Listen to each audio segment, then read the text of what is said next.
How do I know if someone is waiting?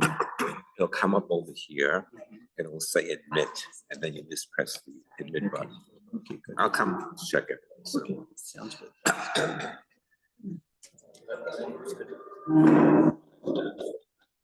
Star. Guys.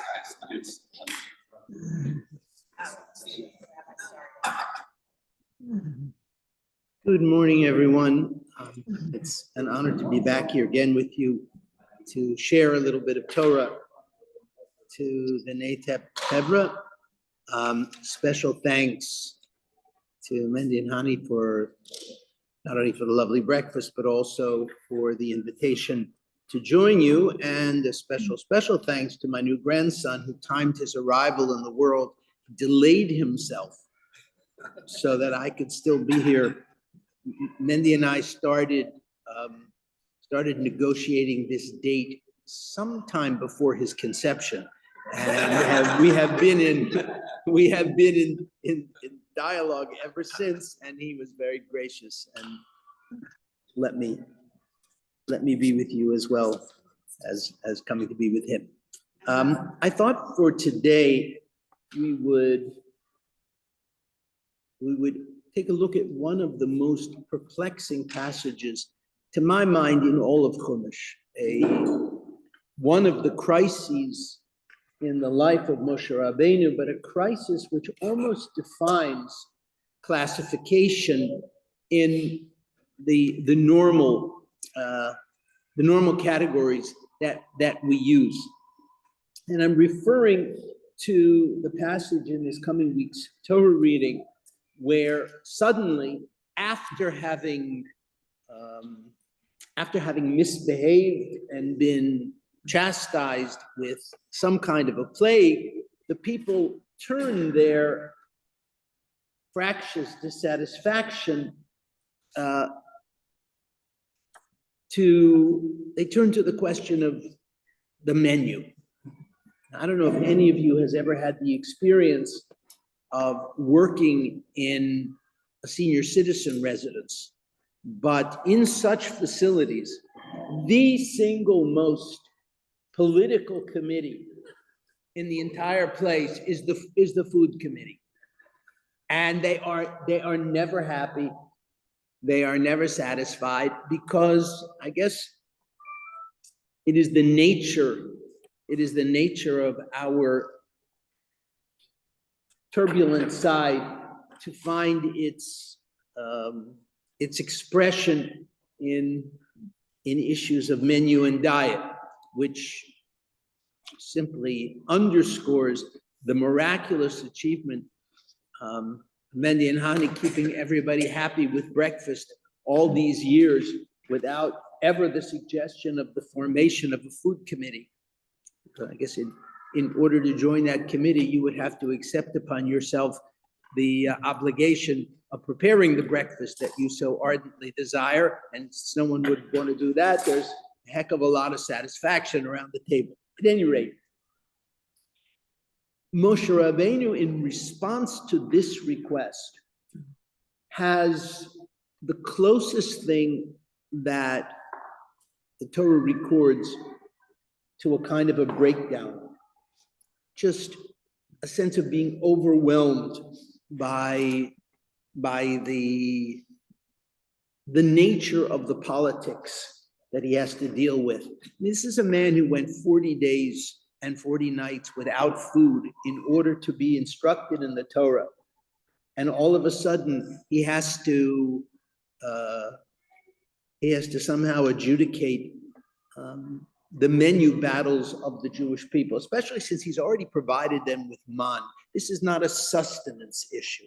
This is a Michelin star issue. And it seems to be something which is just, aside from the logistics of providing a new food for that many people, it's just so beneath him, almost as if he can't quite understand what the whole discussion is about. I remember early in my rabbinate, a delegation came to my office of the leadership of our sisterhood. And the question was brisket versus chicken at the next luncheon. And it had gotten to, obviously, other kinds of conflict expressed themselves through this, but it had gotten really nasty. And I remember sitting in my office. I had just come back from visiting the hospital where someone was diagnosed with something very dire, and trying to counsel that person and that family, and to feel myself suddenly down some kind of a perverse rabbit hole where there I was trying to figure out any reason that it mattered whether they had chicken or brisket, and yet not wanting to dismiss them. It was really tricky. Moshe Rabbeinu finds himself, I think, in something of such a position. And it is at that moment that the Ribbon Shalom institutes the notion that he needs help. He needs a consultative body. He needs what becomes the first Sanhedrin, the elders who will join him. Perhaps the Ribbon Shalom is understanding that Moshe Rabbeinu needs people who appreciate him, who understand his great mission, but who have their feet on the ground, can connect to what's going on with the people. But they're appointed, and yet the resolution of the meat crisis is one that the Ribbon Shalom works out with Moshe Rabbeinu. And he tells the people, get ready. This is, you have most of the psukim on yours. I'm just looking at the pasuk before. El ha'am tomar hiskadshu lemachar ve'achaltem basar. Hiskadshu usually means sanctify yourselves. Here it really means, and Rashi stresses it, hazminu atzmechem leporonios. Brace yourselves, I think would be a good translation, because I'm about to do, thank you, I got the last one, but I missed that one. I'm about to do the most terrible thing that I could possibly do to you, and that is grant you your wish. Because as they always say in all fairy tales, be careful what you wish for. And that is exactly what the story is. It's the story of the people's whim being granted and turned against them until it becomes a terrible curse and a terrible burden. And Hashem says, you get ready. This is going to happen to you. Lo yom echad tochlun v'lo yomayim. And it won't be 1 day of meat, it won't be 2 days of meat, and it won't be 5 days of meat, and it won't be 10 days of meat, and it won't be 20 days. It will be for a month. And Chaim HaKadosh, whom we're about to become acquainted with, says, the Almighty was saying to them, not only will you be able to eat meat, you will be forced to eat meat.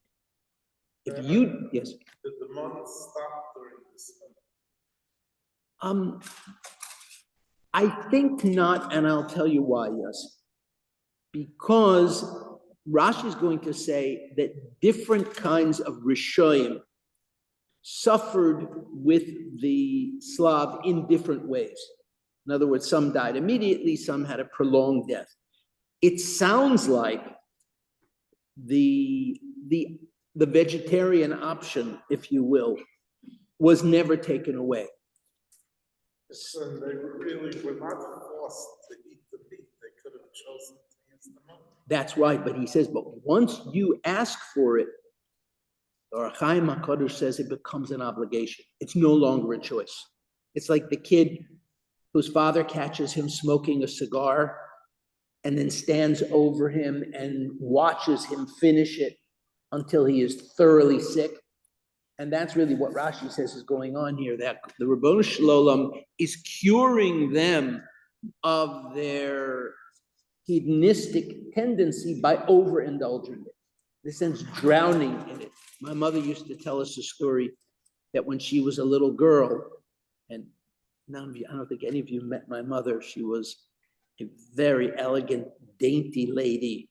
Her weight never changed her whole life.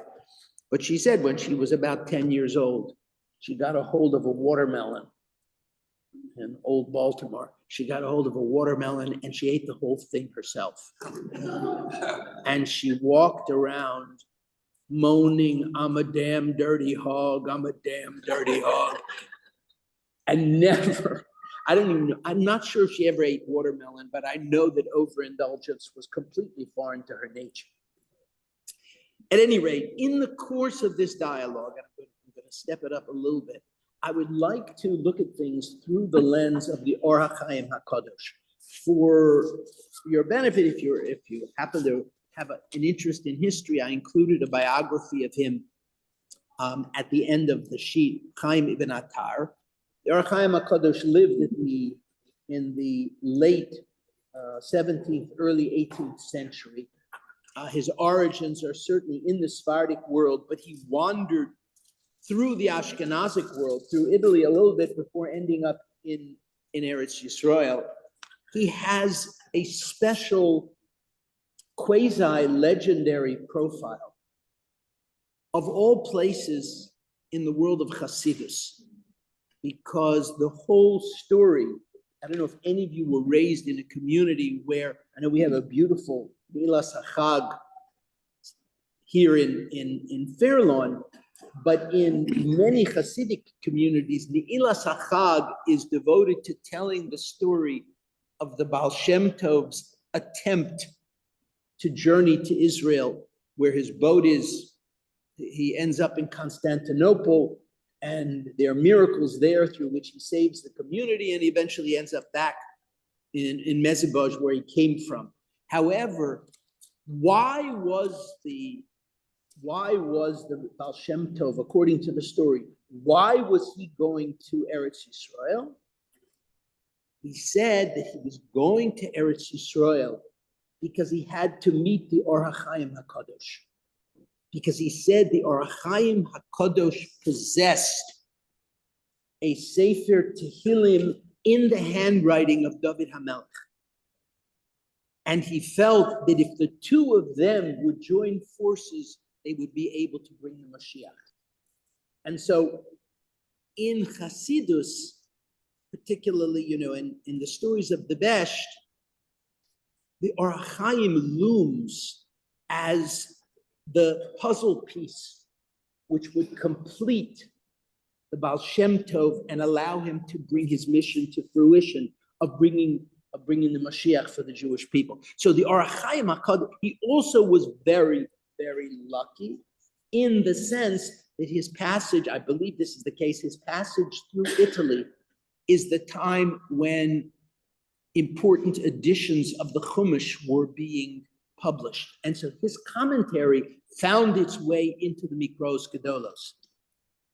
And the luck of the printing press determined the impact of many, many great Gedolim. The Or HaChaim HaKadosh is called the Ramban of the East because his methodology is, on one hand, extremely textual, but also nuanced by sensitivities to psychology, to mysticism. It's really a remarkable commentary. So we're going to see, just in these few minutes we have, the approach that the Or HaChaim HaKadosh takes to what is, if we read it, a rather shocking problem. When Hashem says to God, God says, I'm going to send them the meat, right? And they're going to eat it as I just described. And we go to Pasuk Chaf Aleph, the center in the box that I provided. Vayomer Moshe, Sheish Meos Elef Ragli Ha'am, Asher Anochi Bekirbo, Ve'ata Amarta Basar Etein Lahem, Ve'achlu Chodesh Yamim. There are 600,000 people here. And if I heard you correctly, God, did you say you were going to provide them with meat for a whole month? It sounds like Moshe is questioning the capacity of the Almighty to perform such a miracle. Now, Rashi, right on the spot, Rashi says there's a major division between Rabbi Akiva and Rabbi Shimon, who was his greatest disciple, and the Orach Chaim HaKadosh summarizes that debate, which appears in the Sifri. You'll see the third line in the Orach Chaim. Mehem choshvu lo lechet, umehem amru kol alma paloson shel Yisrael yispal. Yispale lema yumsu sheish meos elef. He says you can boil down the positions of Rabbi Akiva and Rabbi Shimon to this. Rabbi Akiva says Moshe made a mistake. It was a sin to challenge God in this way. Rabbi Shimon says that's not what Moshe meant.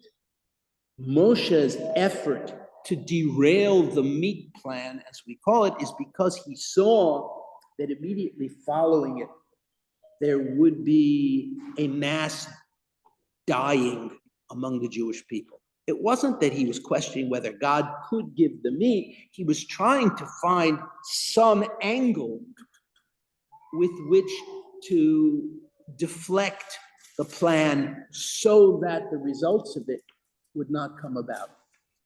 Rabbi Shimon, as we'll see in a moment in a slightly different, nuanced way, Rabbi Shimon is trying to classify this statement of Moshe Rabbeinu in the light of other things we know. One of the things we know about Moshe Rabbeinu is that when Hashem is planning destruction for the Jewish people, he becomes their defender. And so Rabbi Shimon is trying to turn our understanding to say Moshe is not questioning the Almighty's capacity. He is appealing rather in some way to his mercy or to his reputation and trying to get him not to go through with the plan. Yes, ma'am. Over here, is the mass majority on board with this, or is it just a small minority? Because other places we had small groups when other things came up. So he dealt with the group. It's very hard to tell in the language. Because first of all, we know that something was up before that. We begin the chapter with Ha'am kimis onanim ra. We know that there was a dissatisfaction roiling through the camp, and it says Ha'am, and Chazal say, well, it was the Eruv Rav. But one thing we know about the Jewish people, the Eruv Rav seldom remained a discrete body of opinion. That is the portal through which dangerous ideas and agendas entered, but they very soon come to infect the Jewish people. And then it says, we go on from that, the next hurdle, which the Torah implies is kind of the next expression of this dissatisfaction.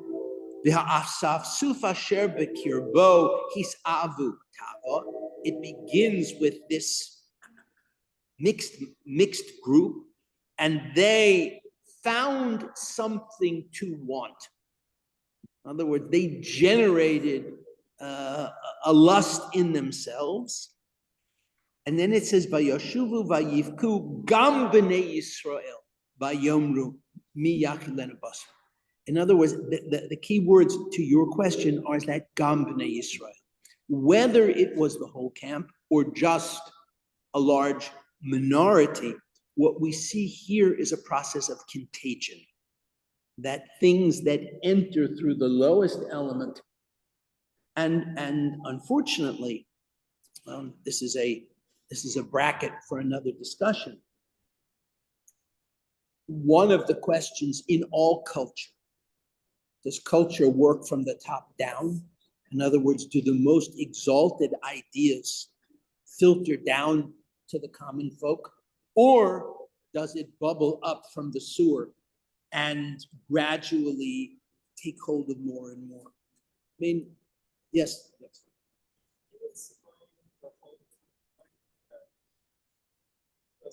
Egypt, there's no way they ate meat. Those Egyptians considered animals like dogs. So they wouldn't have allowed the slaves to eat it. Most likely it was fish in the north. In addition to that, they left Egypt with all the cattle. So they could have slaughtered cattle and had meat at any time. Okay. I'm going to answer, even though it's a slight deflection, but what we know is they did have meat in the wilderness. However, it was always tied to the sacrificial process. It was all by way of karbonos. And one of the lines that the Mefarshim pick, and we'll see in a moment, it's going to be relevant to the Or HaChaim, is the people didn't want to be tethered, that everything is religious. That's what it was.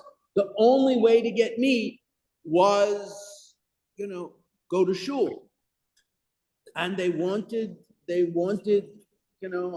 thank you very much. Couldn't somebody build a deli that doesn't have an Aron Kodesh attached to it? And that I don't have to listen to a rabbi's sermon. So their yearning for meat may have been a yearning for pleasure for its own sake. I mean, this is the development of the sugya in a slightly different direction, but you'll see that it is almost relevant. I'm telling you, this is the richest material. This is one of my desert island parshas. If I had a darshan, one parsha every Shabbos for a year, 2 years, until they came and found me, Baloscha would be serious content. Anyway, let's take a look at what the Or HaChaim HaKadosh does. The Or HaChaim, first he dismisses the Rabbi Akiva and Rabbi Shimon. He says, you want to tell me it was either Moshe sinned, and Rashi is saying, this sounds like a pretty big sin. Why don't we hear about it? He says in the, when he hit the rock, we brought the whole house down. And here nothing. And Rashi says a very, very trenchant comment. He says, because Moshe did that in public. When Moshe Rabbeinu addresses the Almighty in private communication, there's a lot more latitude to what he can offer as a challenge. When that challenge is played out in a public forum, things are, the standards are much more exacting. But let's look, so he says so Rashi says either Moshe sinned or he was just trying to, divert catastrophe. He says, fine, that's all good. He says, but the hadrosha tidoresh, let's leave the droshas where they are. Aval al kolponim tzorich liyashev pshatam shel dvarim. I'm looking for pshat. I'm looking for interpretations that the words actually bear. And he goes on and says, he outlines two different interpretive options. As you'll see in the second, I tried to bold some words that would just allow you to cue in to the part of the paragraph that I'm summarizing. He says, ha'echad. The first interpretation is when Hashem told them he's going to provide meat. That's the only word God uses is meat. Havin Moshe mimashmos hadvorim ki min echad shel basar yitin lohem. He said, God seems to be planning a fixed menu. He's going to find one kind of meat. And what the Or HaChaim goes on to suggest and interprets Moshe's, because Moshe says he starts with bakar vatzon, which basically means large cattle and animals that are in flocks, meaning goats and sheep, or the fish option. He says, you know what? I know the Jewish people. Whatever you offer them, they're going to want something else. And the implication is not only that, as soon as you tell them there's one thing that's no longer available, that's going up. There's a wonderful routine on the internet. I'm not going to try to replicate it, but this guy claims he was a waiter, and this Jewish couple comes in, and she says, we'll have the onion soup, hot, boiling hot, like lava. And he says, I'm sorry, lady, tonight is not the night when we serve onion soup. Tonight's tomato rice. And she goes, but we came for the mushroom soup. So whatever is not on the menu. I had a waiter approach me the other day at a restaurant. The poor girl, I thought she was going to have a heart attack. She says, sir, the dish you ordered, we're out of kale. Can we substitute spinach or strings? Would that be all right? I said, first I looked at her, I said, I really came for the kale. But the fact that she was so nervous showed me that someone had really busted her chops over such kinds of issues. Whatever you tell them isn't on the menu, oh God, that's what I was going to have. So he says, you can offer, what are you going to, you're going to find one thing that is going to please everyone? And then, so he says, there's no such thing. And that's why you can't find for 600,000. You can put sweetbreads on the menu, but what happens if 600,000 people want the sweetbreads? And you only have 20 servings, and then you have 500 and do the math. 1,000 some customers who are furious. So what is generally, how could we summarize this approach of the Or Chaim HaKadosh? Aside from the fact that I think he had a sense of humor. His first approach is psychological. He's saying to the Rebbe Shalom, you're taking this request at face value. They say they want meat. And you say, okay, I'll give you meat. He's saying to him, but I know these people. I know that, because remember, Hakol b'dei shamayim chutz miyiras shamayim. Broadly understood that God controls everything except the vagaries of human character. He says, you don't know that in that field of chutz miyiras shamayim, there's an awful large number of foibles that allows for. One of them is never being satisfied with what they're offering. So he's saying to the Rebbe Shalom, not that you cannot produce that quantity of meat, but that giving them the meat is not going to produce the result which you want. Take it from me psychologically. And that kind of a challenge to the Rebbe Shalom is really, in a sense, it's in the ballpark. It's not questioning God's power. It's questioning whether a given approach will be effective. But then yes. It is a proof for what you're saying, because one of the markers was wild beasts that devastated all of Egypt. Right. So Moshe knew that Hashem couldn't provide that many animals. There was no doubt in his mind. There was no doubt in his mind. The second interpretation, in other words, both of these interpretations have to somehow neutralize that question of Moshe telling God, this is a stone that's too big for you to lift. You can't do that. That is theologically and philosophically a dead end. And it implies a failure of faith. So the Or Chaim HaKadosh is supplying two alternatives. The second alternative is really interesting. The second is theological. And what you can ask from the Rebbe Shalom is to be consistent with your own rules. In other words, you can say it's a kasha from what you told me in another parsha.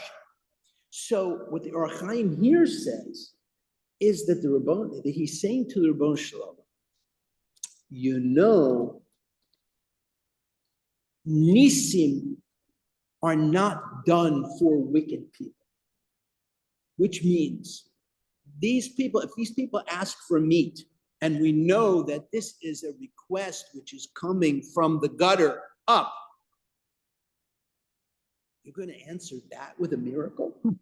Oh, there you are. There's a rule against I it. didn't even see you. I didn't hear you. So he Oh, says, you came along.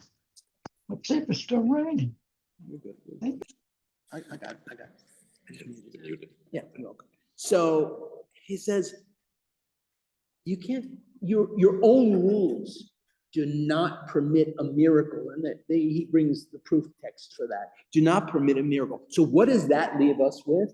That leaves us falling back on the meat coming in a natural way. And when he says, I'm going to give them meat, very interesting. He says, you know what I'm going to do? I'm going to give them permission to, you want meat? You want meat without the Mishkan? You want just pure gluttony? Have it. This is the oldest trick in the tug of war strategy book. You let go of the rope. Hashem says, that is what this is going to be. I'm going to give them permission to eat as much as they want. Now, interesting, the Ramban, the Rabbeinu Bechaya, there's a whole school of interpreters who say that Moshe's question is based on the fact that God was going to do this in a natural way.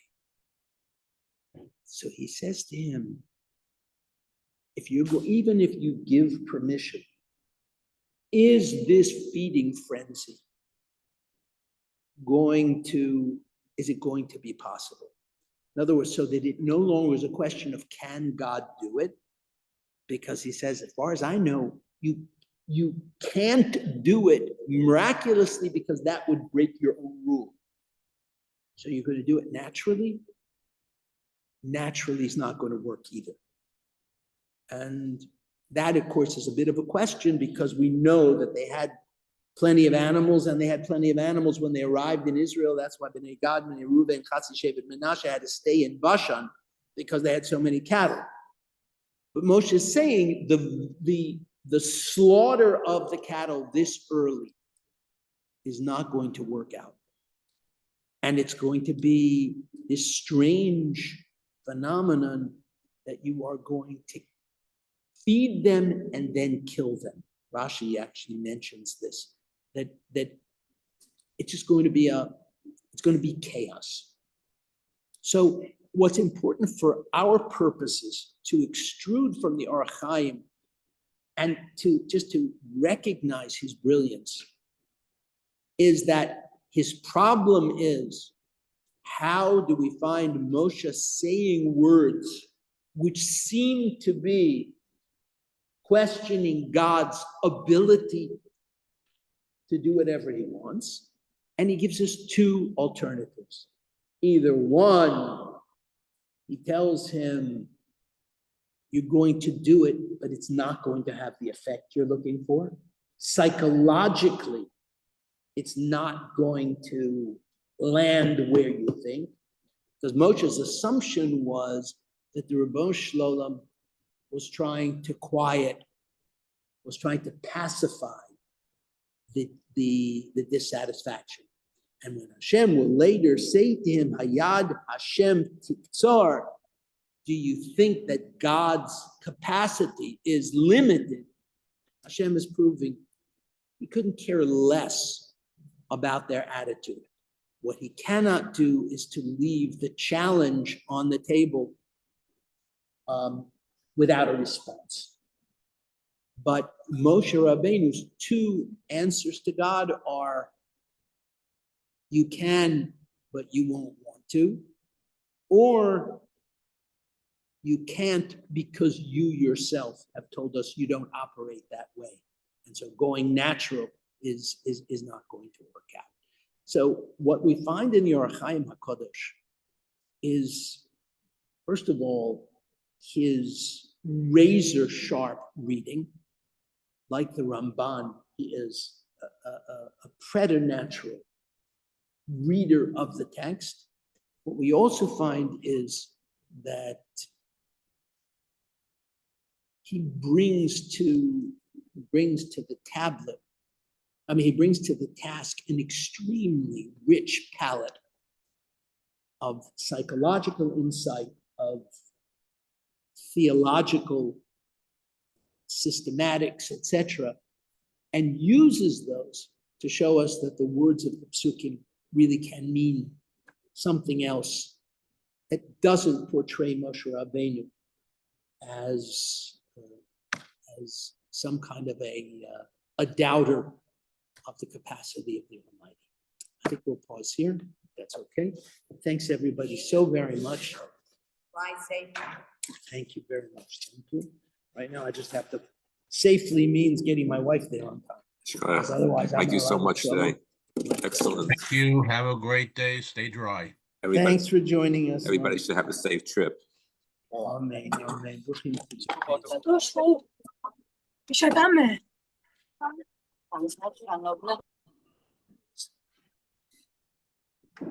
you.